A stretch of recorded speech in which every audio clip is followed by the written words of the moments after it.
Hello and welcome to Drive Core. I'm Nathan, and today I want to introduce you to my new best friend. His name is Schlep. Now, Schlep, of course, was the name that the previous owner had given this car. It's actually a 2005 Acura EL, which I acquired for $700. Now, you're probably wondering, how the heck did I get a vehicle for $700 during the car crisis of the century? Well, there is, of course, a catch. Before I get into the details of how I got this vehicle for so cheap, I actually want to explain to most of you what this vehicle actually is, because unless you lived in Canada your whole life, you probably never heard of an Acura EL before. And that's because it was exclusive to the Canadian market, meaning that nowhere across the world was this vehicle ever made. It was only made in Ontario for Canadians. That's pretty cool. You know, we do have some perks living here in Canada, this being one of them. Now, this vehicle is basically just a luxurious version of the 7th gen Honda Civic, and you could probably just tell that already by looking at the body lines that it's pretty much the same vehicle. Okay, it's now time to spill the beans of why I got this vehicle for so cheap. And it all starts with a quick story of Facebook Marketplace. Now, like we all do, we all scroll through Facebook Marketplace when we're bored and have nothing else better to do. And while scrolling through Facebook Marketplace, I happened to stumble upon this very ad for the Acura. And I see that it's listed for $1,200. And of course, the images are perfect. It looks well done. I'm like, oh, this car is magnificent looking. It looks like it's pretty sporty for a sedan anyways.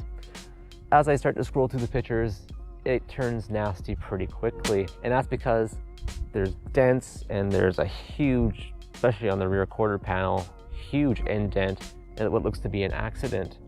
So then I scroll down to the description of the ad, and what do I see? In accident, can't keep alignment. And I'm like, oh no, this car looks so nice. Of course there's a catch to it. That's why it's cheaper than it should be. So the very next thing I do is I message the seller and say, hey, it's like, are you selling this as a parts car or something whole? Because reading the ad, it was very uncertain of what he wanted to do with it. So then he said, no, I will sell it as a whole car. I then say, well, would you be flexible on the price? Because there is no way I'm buying this car for $1,200 given the damage in the pictures. So the next night I go to look at this vehicle. So my first thing was, asking all the questions about the vehicle, what happened, the accident, the details. And apparently what had happened was the vehicle was put in the ditch during a snowstorm. He was just a young kid. He's about 17, 18. We've all been there, or at least had something happen to us when we were first starting out. So I lift up the vehicle with my jack and I check out the struts and rear suspension, because that was what I was really concerned about. Is the frame of this vehicle twisted? To my surprise though, everything looked fine. Like, he said that it couldn't keep alignment in the ad, and I was like, well, it looks fine to me. So I then test drove it and it was perfect. So I make him an offer at $700 and he agrees to it, and the rest is history. Anyways, it's mine now. It's fantastic. But of course, I had my work cut out for me, and that meant doing a lot of stuff. And that's where it all starts, right here. Enjoy. To start the work on this car, I decided to give the interior a full detail. This car had been sitting for about 2 months, so there have been obvious signs like the mold here you can see on the seat belt. It's pretty gross. But overall, not too bad. Definitely not the worst car I've ever cleaned, at least compared to the RAV4, which I did last summer.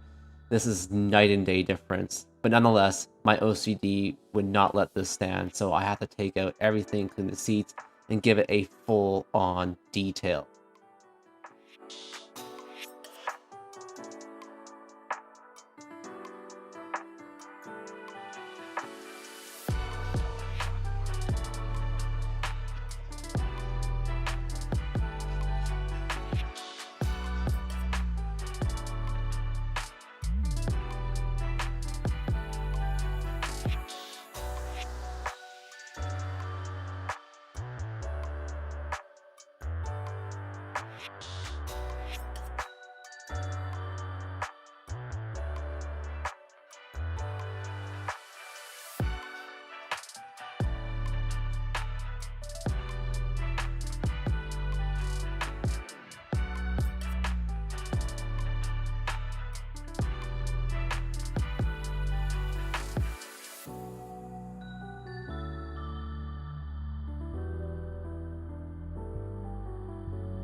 The interior looks so much better than it did before. Now it's time to go look at the exterior, and actually more particularly the engine bay, and check out the basic maintenance on this vehicle. Not too much to my surprise, the air filter is dirty, of course, but this makes it for a good candidate for, I'm sure you already know what I'm going to say, and that is a short ram intake.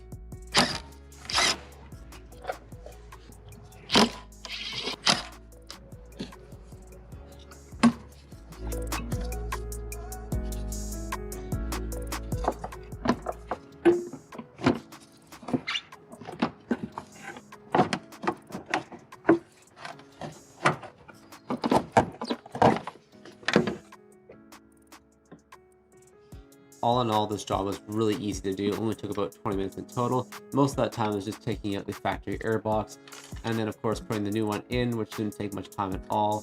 So again, super easy to do, and I can't wait to fire it up and see how it sounds.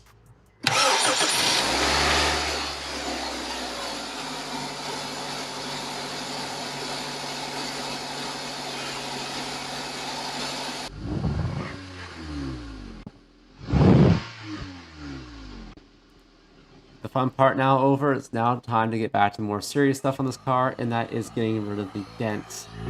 And fortunately, the front bumper was a bit more easier to deal with. I had to take it off, simply use the heat gun, and then later I'll be using the mallet to kind of bash out those dents.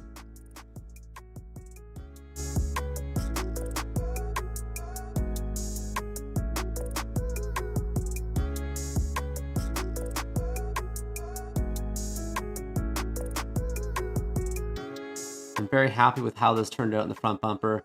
Again, not perfect, not auto body quality, but not bad for my first time ever having done this. Now the rear quarter panel is a whole nother beast in itself.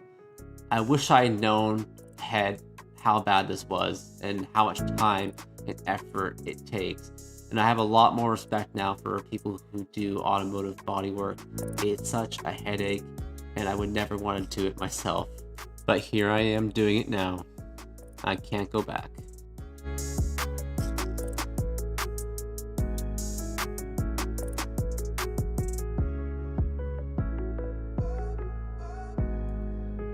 At this point, I got the dents to a pretty good spot where I can now use something like this dent repair kit, which I got from the local auto parts store.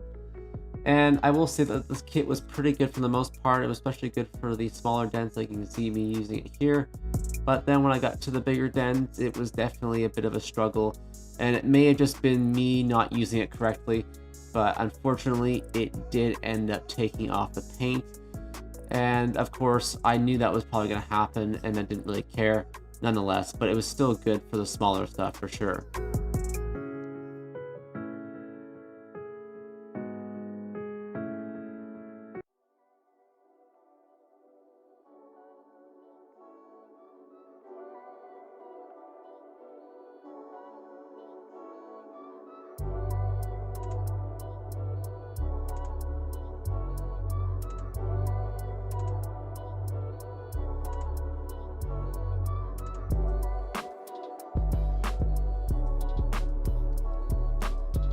I will be doing an actual proper fix of this corner panel one day, but for now, I just want to have it so it's drivable. So I'm just going to tape it up, put some primer on it, get that bumper mounted, and call it road safe.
overall the body turned out pretty good in comparison to what it was like before.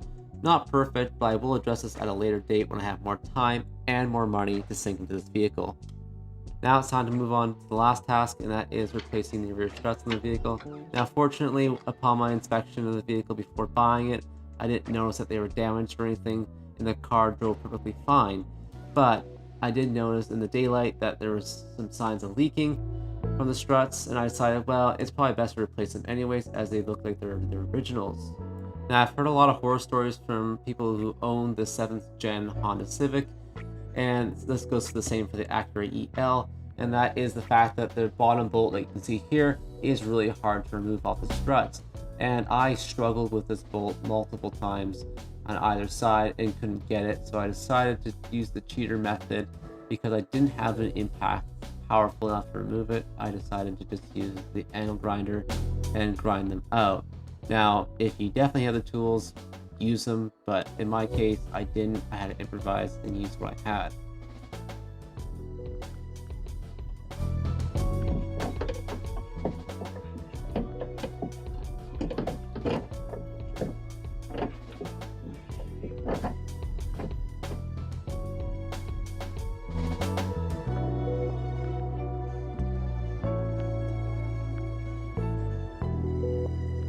Installing the new struts is fairly simple and straightforward. Definitely a lot easier than removing the old ones, which were rusted, but then again, that's why I don't often like doing suspension work, because you have to deal with rusted bolts like those. I ordered new bolts for the struts from Honda. They're about $5 each, but before putting them back in, I decided it'd be a smart move to put some anti-seize on them, just to help prevent this problem in the future, should they ever need to be replaced again.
I hope you enjoyed this adventure with my new best friend here, Schlepp. And if you have a better name suggestion, please let me know, because I feel like Schlepp doesn't quite fit the car anymore. So if you could let me know, that'd be greatly appreciated. And if you want to see more automotive content like this and car reviews, be sure to hit the subscribe button so that way you don't miss another video. Until next time, take care. Bye now.